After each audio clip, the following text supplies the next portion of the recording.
I'm Austin Walker, and this is Waypoint Presents. Vice's home for the most exciting stories in gaming. We take you behind the scenes. You gotta be a little crazy, you know, if you want to be the best. Into the arena. To the heart of why we play.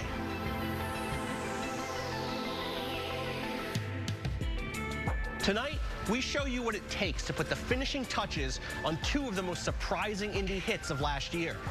In our first story, we find Alex and his team in the final days leading up to the launch of Hyper Light Drifter, a very personal game inspired by his lifelong struggle with heart disease. For the developers of Super Hypercube, one of the best VR games ever, it was a waiting game.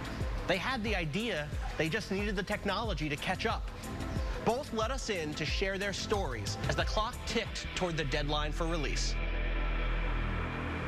I am the creator of Heart Machine and Hyper Light Drifter. The story of the game is that you're in this ruinous world, like something terrible has happened, and the character that you're playing as has a horrible illness that he's been dealing with and is dying from, and so he's seeking out a cure, like any self-preserving creature would do. The purpose is to find that cure, but don't know if you find it or not in the game. I think I have an unnatural amount of motivation, and I think a lot of that stems from the fact that I could die at any moment. Those are things that I am invested in for very obvious reasons, and why not put yourself into your art and make it more personal, because for me that's always the most interesting art. I started working on this back in early 2013, just loose sketches and some rough ideas and poking around in really crummy game engines. Got very serious about it when Bo Blythe, one of the main programmers on the project, ended up joining up. It seemed like he was taking a lot of inspiration from like his own life and his own trials and stuff. I think people respond to like that kind of auteurship. You feel like you're having more of a conversation with like this person. We worked together until I launched the Kickstarter in late 2013, and then that exploded. It was beyond my expectations as far as reaction goes. Alex has always had a pretty strong idea of what he wants, but what people got from the Kickstarter was like this world. They know what the character looks like, and then they know the feeling of this world. What do you want people to take away from this? How can we make sure they understand what's happening with the character, especially when there's no words in the game? It's a really tough process when you're down on the ground to keep coming up and being like, do people understand what is going on? The game is an action-adventure RPG, and I've gone to great lengths to create an aesthetic that is unique to me and to my tastes. Very neon and pink and lots of bright colors, because I enjoy color. And then as far as like the mechanics and the way that it functions, it's a lot of different things working together in tandem from bits and pieces of games that I love and trying to make that its own thing. It's my childhood and all of my interests converging. You could consider a game like a modern opera, where the biggest, scariest factor is the interactive component. And it's sometimes hard to grapple with because each user is going to experience a game in a different way. It's March 8th now, and we've been planning to release March 31st. It's kind of a daily gut check as far as, can we make this timeline? That's scary. I can handle pressure better than most because I have larger concerns with my health. I was born with a congenital heart condition. Recently, I had to have a valve placed into my chest, which was a lot of fun. These are all my pills, and I usually try and swallow them all at once. It's really not that bad.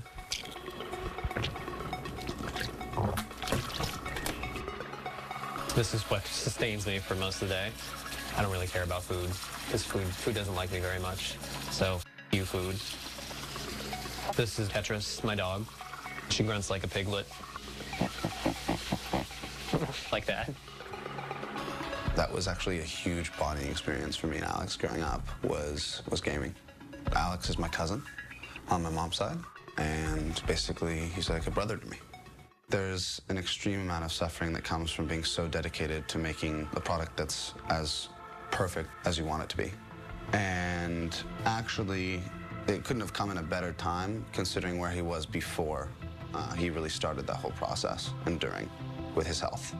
that really allowed him a lot of perspective and drove home some convictions that if he might die, he wanted to make something that he was extremely proud of that he could share with the world.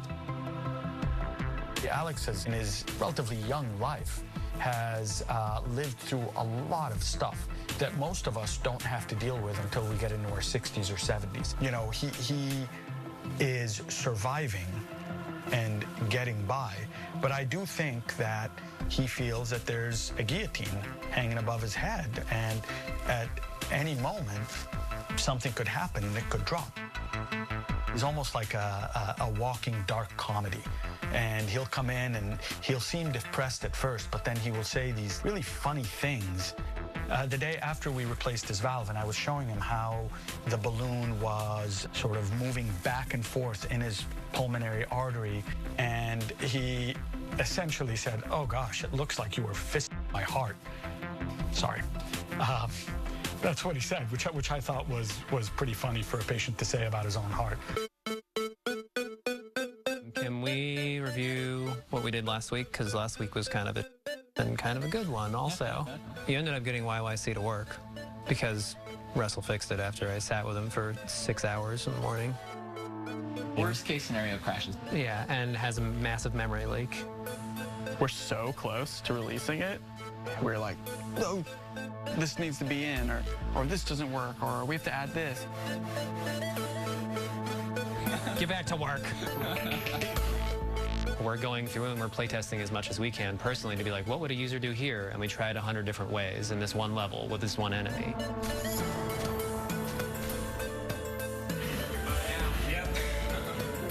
And then you have to do that with every single object in the game. So it becomes this exponentially difficult thing to manage in a lot of ways. Somebody else want to play? I don't want to play because I know all these things by heart. Like, it's just so much iteration over the course of years. Like, why the do I do this sometimes? I wonder. But days like today, which are ultimately good, I keep going because when we sit together and play the game, it's a happy experience. I've been doing this for 2.5 years almost now, and there's a lot of times where I'm trying to balance the health stuff, not kill myself, literally, and also run the team and do the things that I need to do on the project to get it done. It's been a massive balancing act. Sometimes I'm not even sure how I got through it to this point.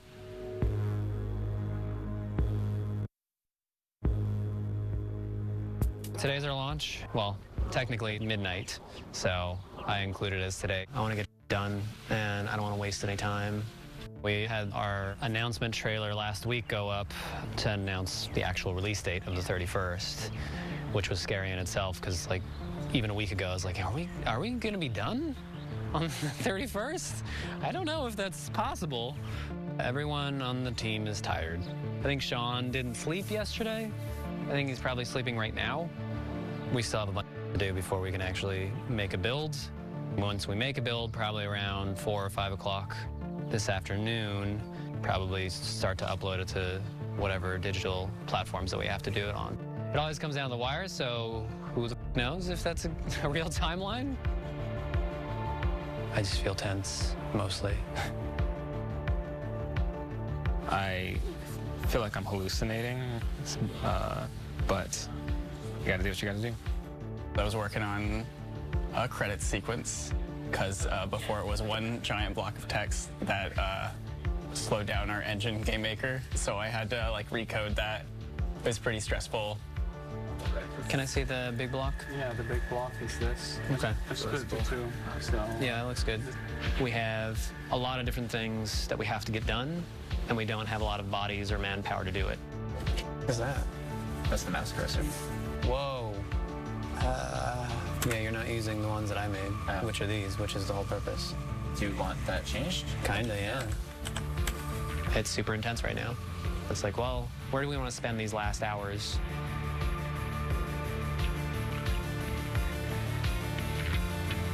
So we were planning on having a build up at 5, but we ran into a host of issues. We're not on schedule, but we're not dying or anything. We'll know pretty soon if we're gonna have a working build. Does it work? Seemingly. Does the video play? Yep. Yes.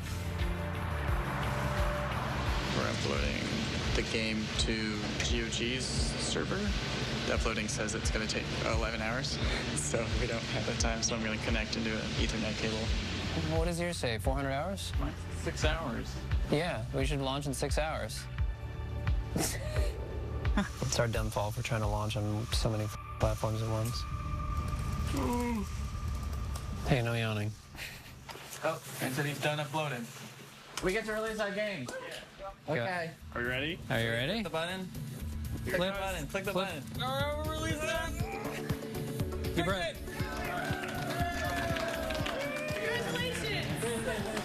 How does this work? Okay, you got it. 2, 1. It's an amazing thing to watch this come to life and to see all the effort that we've poured into it over the years and just like see every little component that like Teddy and Bo and Sean and just like everybody through the years has contributed to this, and watching that all come together into something that actually makes sense. That's the most magical experience that I can have. I don't know. It's like giving birth to a weird, deformed digital child or something.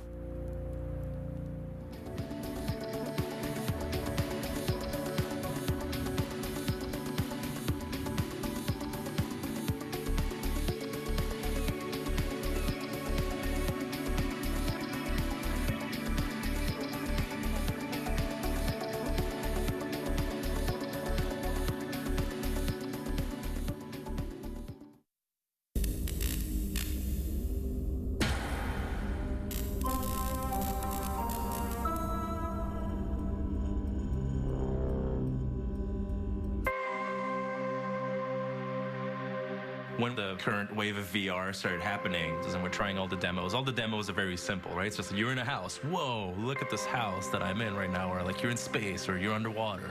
And I was like, this is really cool. This is kind of what this new medium is about. It's about more experiential, kind of contemplative experiences. And then immediately I was like, yeah, but how do you make an arcade game? How do you make something like score-driven that is like a classic video game? Because I thought that's harder. It's like, how do you make a game that will make you come back to it, that will be addictive, that you'll want to get good at, that has like a skill to it? And we had this thing that existed for years, Super Hypercube.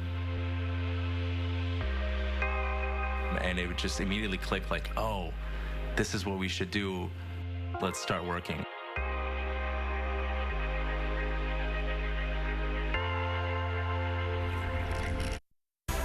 It's very hard to describe this game. In one sense, you can describe the gameplay. The two kind of, I think, key points that tend to work with people overall is this relationship of it to that Japanese game show Hole in the Wall in terms of the gameplay.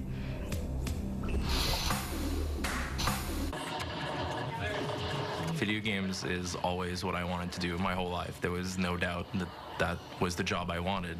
I started at Ubisoft in Montreal and was very quickly delusionized. Is that the word? Yeah. I saw how the hot dog gets made, basically, and it was hard to stomach. Like, my lifelong dream of working at a studio very quickly became like, oh, it's just kind of a sweatshop. And at the time, like, the music scene in Montreal was like super vibrant. Like, all this stuff was happening and like just amazing shows and parties everywhere all the time. And it was like, why is there nothing like that in video games? Like, there's nobody getting together after hours to make cool, you know, outside of the office. And we realized that there was just this hole that needed to be filled. So we started organizing the Gamma events to kind of fulfill that position. It was a little bit like a game jam where we would issue a theme and a challenge that would be built around some kind of technical limitation. And the third year, the challenge was design a game that uses anaglyphic, red-blue, stereoscopic glasses, somehow designed meaningfully around that. Like, can you make something that requires stereoscopy to make sense? And we found that it's very difficult to design for stereoscopy in a way that is meaningful. So we cheated a little bit and we added the concept of head tracking to stereoscopy with these things. Based on the Johnny Lee Wiimote hack, it was this guy who created like a really lo-fi way of doing head tracking using a Wiimote. And by doing that, it creates like this kind of magic mirror effect into the screen where as you move your head, the perspective in the game adjusts itself to match your position, and it just looks like a hologram. And that created like a depth effect. It was really convincing, and it was basically VR without VR. But the game itself didn't have any colors, because that red-blue stereoscopy will be more effective if it's against gray colors. We were so limited in terms of what it could actually look like. It ends up taking this very almost stark brutalist. It looks like something like from a Soviet satellite that's been rescued, somehow have kind of remediated into a game. There's something really beautifully ugly about it, actually.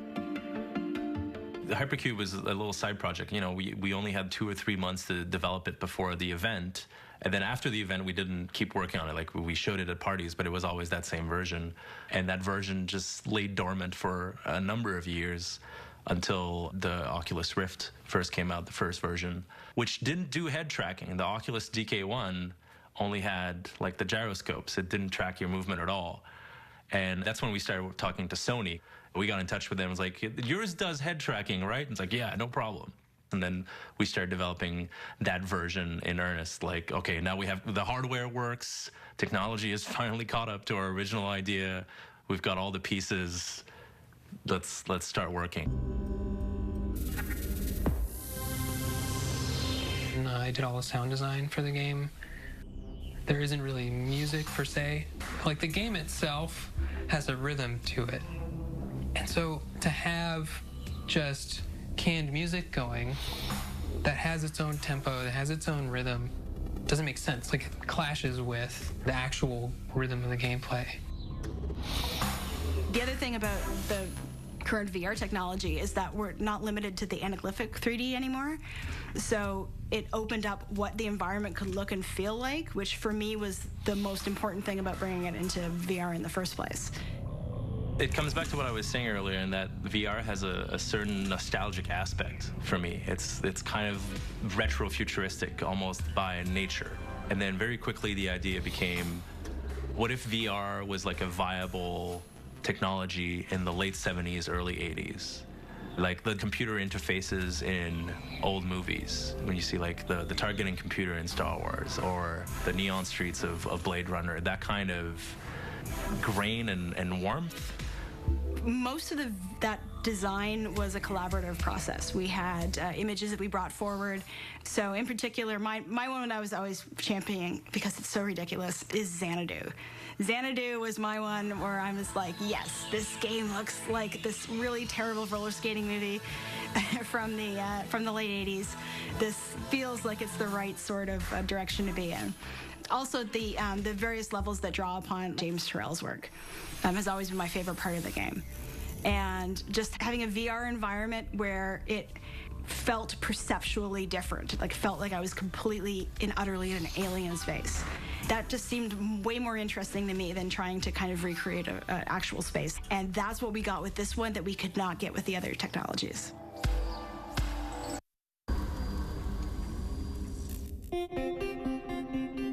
I'm a little bit concerned about this reemergence of VR in terms of its like long-term viability.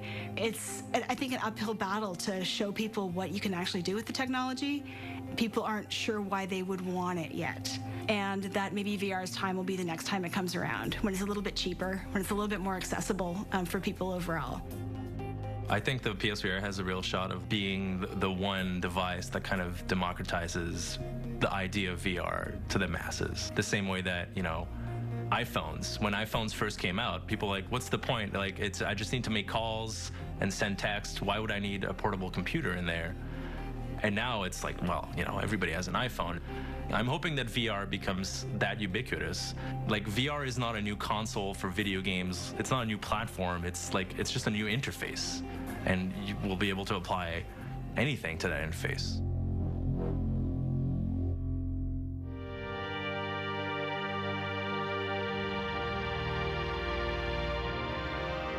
So 6, 7 years in the making. I think it just occurred to me that we're done the game.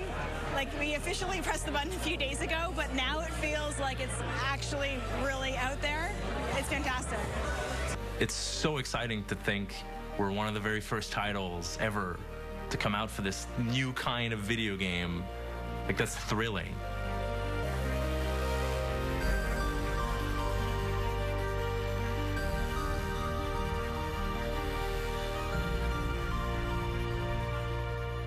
Thanks for watching Waypoint Presents. Next week, we move from the game developers to the players and dive into one of the most intense rivalries between two of esports' best.